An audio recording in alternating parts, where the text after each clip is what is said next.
Talking a lot more about General Electric on the radio once I get back at it Saturday and Sunday, and then of course I will be back with you Tuesday night too.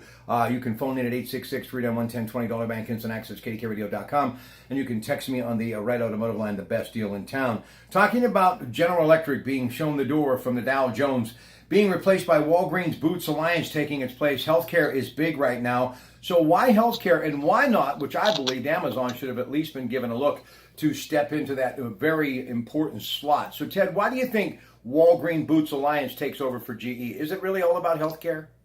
Healthcare is increasingly becoming a major component in our economy. But one of the unique features, most of the companies who have left the Dow, like GE have actually had a resurgence over the next couple of years. So for the shareholders of GE, if they can right the ship, manage their assets, it's not all doom and gloom, but you look at where the economy is going, and healthcare is certainly a major component of the economy of the future.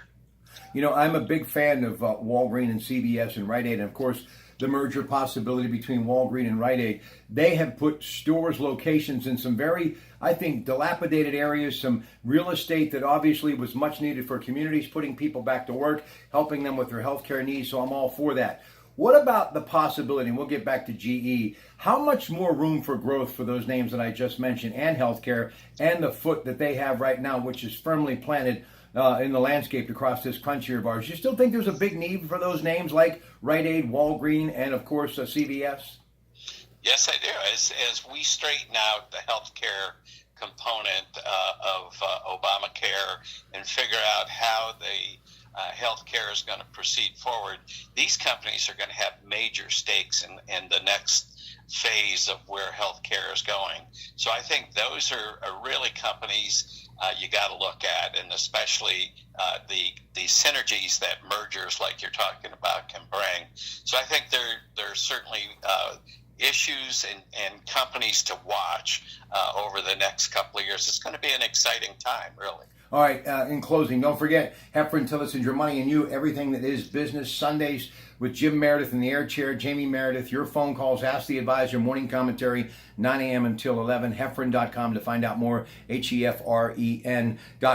Now back to GE. So what happens? Does Berkshire Hathaway, which, by the way, the real estate leg of that great brand has now improved to number 2 overall in the country as far as real estate sales, which is good news for people that like Berkshire Hathaway like me. But there has been talk that Warren Buffett has been looking at GE. So if not that, what happens to GE? Do they cut the dividend? Do they wait and hope for more energy, something that they've really had a lot of interest in recent years? Hopefully the signs will be good for solar and wind, and oil prices continue to go on the rise, and the natural gas industry as well. So what happens? What's next for GE, do you think? Well, cash is king, and at this point they've already announced cutting their dividend, which has always been something that a lot of GE employees and those with 401ks have counted on.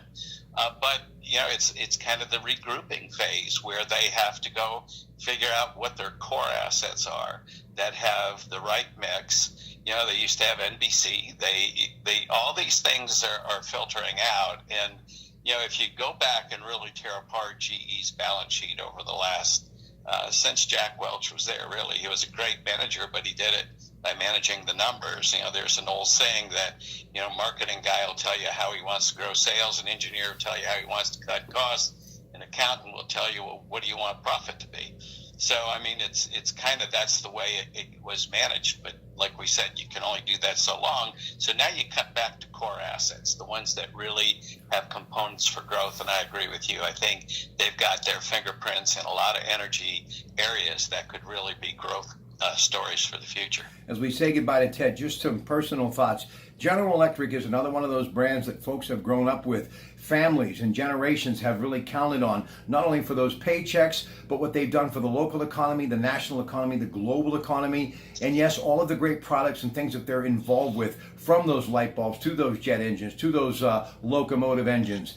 We need to do everything that we can in this country and the world to continue to prop up and do nothing but hope for GE to once again rise from the ashes to where it, I believe, should be, way on top of the business world. And I'm not talking about the Dow Jones. I'm talking about the economy that fuels America and the world. That's how significant GE is, and we should never forget that. Ted, always a pleasure. We'll talk to you Sunday on the Coons Market Black and Gold Sunday Show. You got it, Rob. Good talking to you. Good night, everybody.